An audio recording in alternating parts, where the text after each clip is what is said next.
முதலமைச்சர் வாயை திறந்து பேசணும், இது குறித்து கண்டிக்கணும். இதெல்லாம் பார்த்து பொறுத்து இருக்க முடியாதுங்க. நீங்க வெளிப்படையா பேச வேண்டிய கட்டாயம் இருக்கிறது. தமிழ்நாடு என்பது பேசி பேசி அரசியலை மக்களிடத்துல கொண்டு சேர்த்து வளர்ந்த ஒரு மாநிலம், அரசியல் படுத்திய மாநிலம். முதலமைச்சர் அரசியல் பேசவில்லை என்றால், வெளிப்படையாக துணிந்து வந்து நிற்கல அப்படின்னா, முன்னாடி நிக்கலன்னா, அப்ப தமிழ்நாட்டை பற்றியான மதிப்பு என்னவாக இருக்கும்?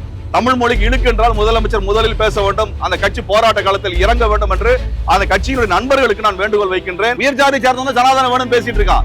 சாதாரண சமூகத்தை சார்ந்தவர்கள், பட்டியல் சமூகத்தை சார்ந்தவர்கள் பேசுகிறார்களா? அது பிற்படுத்தப்பட்ட சமூகத்தை சார்ந்த சனாதனம் வேணும் பேசுறோமா? யார் பேசுறாங்க?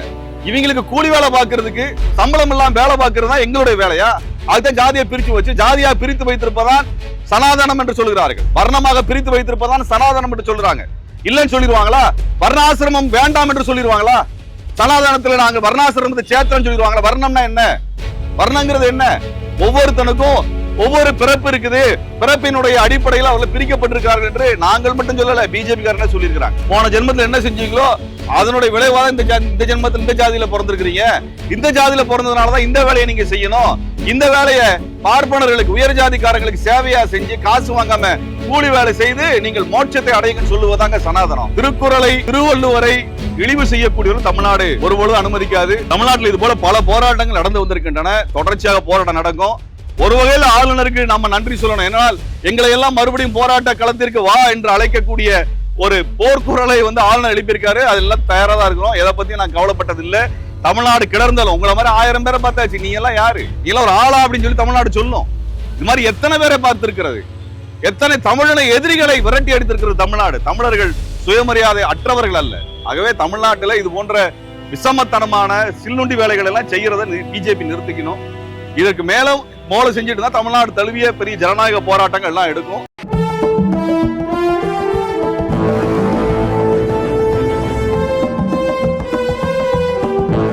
தமிழ்நாட்டிலே தமிழர்களுடைய அடையாளங்களை எல்லாம் அவமதிக்கின்ற வேலையை ஆளுநர் பதவியில் வரக்கூடியவர்கள் செய்து வருகிறார்கள். பாரதிய ஜனதா கட்சி ஆட்சி அமைந்த பிறகு ஆளுநர் பதவியை பயன்படுத்தி கொண்டு தமிழ் மொழியை அவமானம் செய்வது, தமிழர்களின் அடையாளமாக இருக்கக்கூடிய ஒப்பில்லா திருவள்ளுவரை இழிவுபடுத்துவது, அவருக்கு மதம் சாயம் பூசுவது என்று தமிழ்நாட்டுக்கு விரோதமான, தமிழர் விரோதமான செயலை ஆளுநர் செய்து வருகிறார்கள்.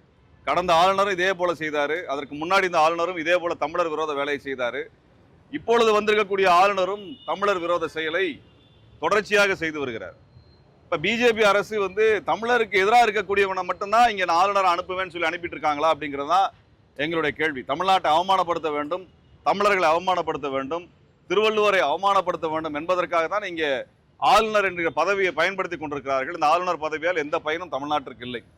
நேற்றைக்கு திருவள்ளுவருக்கு காவி சாயம் பூசி, அவருக்கு மதச்சாயத்தை பூசி அவமானப்படுத்துகின்ற வேலை செய்திருக்கார்கள். இது எவ்வளவு திமிர் இருந்தா இந்த வேலையெல்லாம் இந்த பிஜேபி காரன் செஞ்சுட்டு இருப்பான். இத்தனை ஆண்டு காலம் தமிழர்கள் திருவள்ளுவரை மதத்திற்கு அப்பாற்பட்டவராக, ஜாதிக்கு அப்பாற்பட்டவராக அவர் உலக பொதுமறையை கொடுத்தார், உலகத்திற்கே நீதி வழங்கினார் என்கின்ற உயர்த்தி பிடிக்கிறோம்.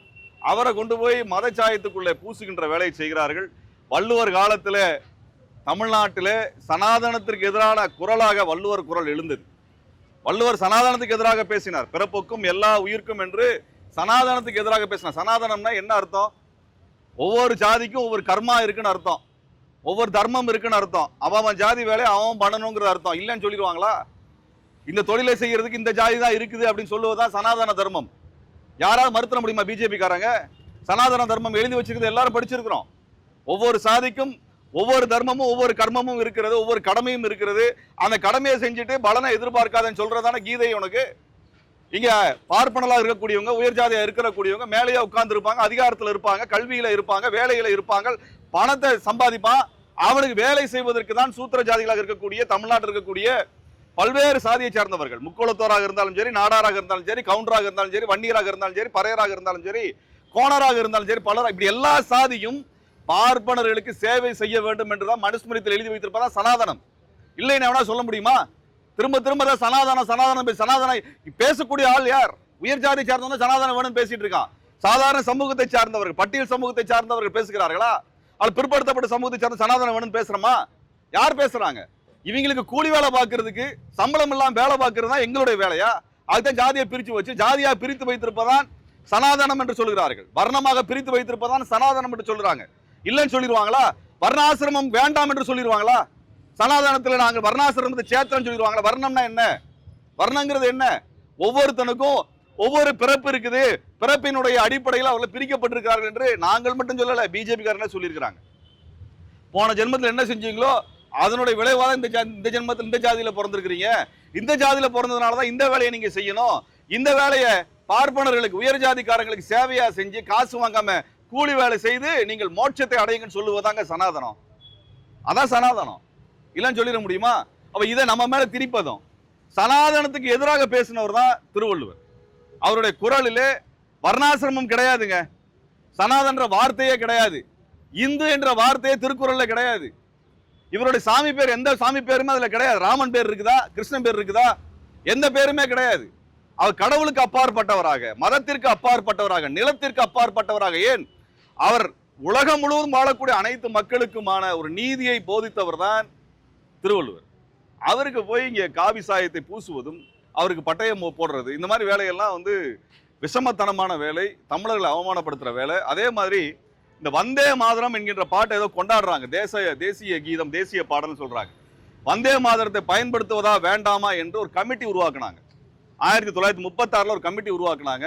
அதுக்கு நேதாஜி தலைமையில தான் அதற்கான ஆலோசனை நடந்தது. ஏன்னா நேதாஜிக்கு தான் அந்த வங்க மொழி தெரியும், வங்க மொழியில தான் இந்த வந்தே மாதரம் பாடல் எழுதியிருக்கிறாங்க. அதுல அந்த குழுவுல நேரு இருந்தார், நேதாஜி சுபாஷ் சந்திர போஸ் இருந்தாங்க.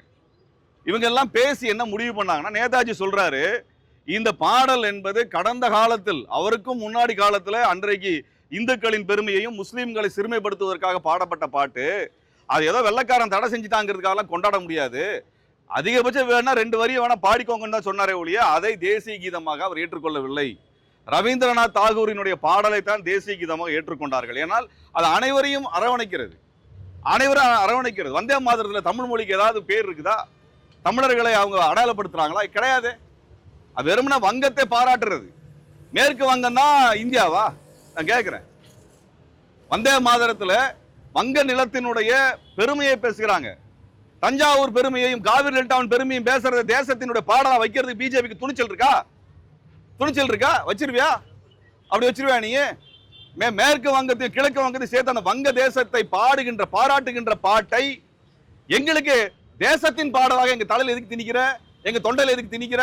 அந்த பாட்டுக்கு முன்னுரிமையாமா, தமிழ் மொழிக்கு 3ஆம் இடமாமா. எவ்வளவு கொழுப்பு இது! யார் காசுல இந்த இடத்துல இவ்வளவு பெரிய வீட்டுல நீங்க இருக்கிற? யார் காசு அது? யார் வீட்டு நிலம்? தமிழன் கொடுத்த காசு, தமிழனோட நிலம். சென்னையில மத்திய பகுதியில சென்னையோட மைய பகுதியில 150 ஏக்கர்ல எதுக்கு இவருக்கு வந்து இடம், இவ்வளவு பெரிய வீடு? எதுக்கு இவ்வளவு பெரிய இடம்? வேணா இவரை கொண்டு போய் வெளியில போடுங்க, பெரும்பாக்கத்துல போடுங்க. எல்லாருக்கும் அங்கதான் வீடு இருக்குது, தமிழர்கள் அங்கதான் வசிக்கிறான். பெரும்பாக்கத்துல ஒரு வீடை ஒதுக்கி கொடுங்க, போதும் போதும் இந்த வேலை பார்க்கறதுக்கு. ஆளுநர் தமிழ்நாட்டில் என்ன ஆக்கப்பூர்வமான வேலை செய்யறார்? என்ன நிர்வாக வேலையை செய்யறார்? என்ன நிர்வாக வேலை செய்யறார்? அவர் கீழே தான் இங்க பல்கலைக்கழகங்கள் இத்தனை காலம் கொடுக்கப்பட்டிருந்தது. எந்த பல்கலைக்கழகம் உலக அளவில் புகழ்பெற்ற பல்கலைக்கழகமாக மாற்றுவதற்கு ஆளுநர் என்ன வேலை செஞ்சாரு? அவருக்கு எதுக்கு தண்டத்துக்கு நம்ம வந்து சம்பளம் தரணும்? எதுக்கு இவ்வளவு பெரிய வீடு தரணும்? எதுக்கு இங்க தமிழ்நாட்டில தலைநகரத்துல மைய பகுதியில எங்க மக்கள்லாம் கண்ணகி நகர்ல பெரும்பாக்கத்துல அங்க துன்புறுவாங்க, சித்திரவதைப்படுவாங்க. ஆளுநருக்கு இங்க நடுவீட்டுல கொண்டு வந்து உட்கார வச்சு பூஜை பண்றாங்க வேலையா? இது போன்று தமிழ் மொழியை இழிவு செய்யக்கூடியவர்களை, திருக்குறளை, திருவள்ளுவரை இழிவு செய்யக்கூடியவர்கள் தமிழ்நாடு ஒருபொழுது அனுமதிக்காது. தமிழ்நாட்டில் இது போல பல போராட்டங்கள் நடந்து வந்திருக்கின்றன, தொடர்ச்சியாக போராட்டம் நடக்கும். ஒரு வகையில் ஆளுநருக்கு நம்ம நன்றி சொல்லணும். ஏன்னால் எங்களை எல்லாம் மறுபடியும் போராட்ட களத்திற்கு வா என்று அழைக்கக்கூடிய ஒரு போர்க்குரலை வந்து ஆளுநர் எழுப்பியிருக்காரு. அதெல்லாம் தயாராக தான் இருக்கிறோம். எதை பத்தியும் நான் கவலைப்பட்டது இல்லை. தமிழ்நாடு கிளர்ந்தாலும் உங்களை மாதிரி 1000 பேரை பார்த்தாச்சு. நீ எல்லாம் யாரு? நீ எல்லாம் ஒரு ஆளா அப்படின்னு சொல்லி தமிழ்நாடு சொல்லும். இது மாதிரி எத்தனை பேரை பார்த்திருக்கிறது, எத்தனை தமிழனை எதிரிகளை விரட்டி அடித்திருக்கிறது தமிழ்நாடு. தமிழர்கள் சுயமரியாதை அற்றவர்கள் அல்ல. ஆகவே தமிழ்நாட்டில் இது போன்ற விஷமத்தனமான சில்லுண்டி வேலைகள் எல்லாம் செய்யறதை பிஜேபி நிறுத்திக்கணும். இதற்கு மேலும் மோல செஞ்சுட்டு தான் தமிழ்நாடு தழுவிய பெரிய ஜனநாயக போராட்டங்கள் எல்லாம் எடுக்கும். தாவேக அரசு இது குறித்து உடனடியாக கடுமையான ஒரு அறிக்கைகள் வெளியிடணும். சும்மா நீங்க வந்து மேலோட்டமாக பேசுவதோ, கவர்னர் வந்து இதான் வழிமுறை கொடுத்திருக்காரு அப்படிங்கிறதுனால கவர்னர் மாளிகையில சொல்றதெல்லாம் ஏத்துக்கணும்னு அவசியம் இல்லை. தாவேக அரசு இதை கண்டிச்சு பேசணும்ல, நீங்க பேசணும்ல. பிறப்போக்கும் எல்லா உயிருக்கும் என்று வள்ளுவர் சொன்னது நீங்க எடுத்து உங்க கட்சியினுடைய முழக்கமாக முன் வச்சிருக்கிறீங்க. அப்படி என்றால் இதை பற்றி வலிமையான கண்டனத்தை தெரிவிக்க வேண்டிய பொறுப்பு உங்களுக்கு இருக்கிறது. நீங்கள் அறிக்கை போடுவதல்ல, களத்துல உங்க கட்சிக்காரங்களை இறக்கி விடுங்க, போராட்டத்தை இறக்கி விடுங்க. அவர் இன்னும் அரசியல் படுத்தல, 2 வருஷத்துல ஆட்சியை பிடிச்சிருக்கீங்க, இது வரைக்கும் உங்க கட்சிக்காரர்களை இங்க அரசியல் படுத்தல. போராட்ட காலத்துல இறக்குங்க, போராட்ட காலத்துல இருக்க எம்எல்ஏவை தவிர, அமைச்சர்களை தவிர, உங்களுடைய கட்சியினுடைய மாவட்ட பொறுப்பாளர் இருக்கிறாங்க, கண்டன கூட்டத்தை நடத்த சொல்லுங்கள், கண்டன ஆர்ப்பாட்டத்தை நடத்த சொல்லுங்க, ஆளுநருக்கு எதிராக அந்த போராட்ட முழக்கத்தை எழுப்ப சொல்லுங்க. நீங்க ஆட்சியில் இருக்கிறனால போராட வேண்டியதில்லை என்ற அர்த்தம் அல்ல. மக்களுக்காக, தமிழ் மண்ணுக்காக, தமிழ் மொழிக்காக ஏதேனும் இழுக்கு வந்தால் போராட்ட காலத்தில் நிற்பவன் தான் தமிழ்நாட்டை ஆள்வதற்கு தகுதியானவன். அதெல்லாம் நான் கண்டு காணாமல் போயிருவோம் அப்படின்னு தாவேக்காவும் முதலமைச்சரும் இருந்தார்கள் என்றால் அது எதிர்காலத்தில் அவர்களும் இந்த எதிர்ப்பை சந்திக்க வேண்டியிருக்கும். முதலமைச்சர் வாயை திறந்து பேசணும், இது குறித்து கண்டிக்கணும். இதெல்லாம் பார்த்து பொறுத்து இருக்க முடியாதுங்க. நீங்க வெளிப்படையா பேச வேண்டிய கட்டாயம் இருக்கிறது. தமிழ்நாடு என்பது பேசி பேசி அரசியலை மக்களிடத்துல கொண்டு சேர்த்து வளர்ந்த ஒரு மாநிலம், அரசியல் படுத்திய மாநிலம். முதலமைச்சர் அரசியல் பேசவில்லை என்றால், வெளிப்படையாக துணிந்து வந்து நிற்கல அப்படின்னா, முன்னாடி நிக்கலனா, அப்ப தமிழ்நாட்டை பற்றியான மதிப்பு என்னவாக இருக்கும்?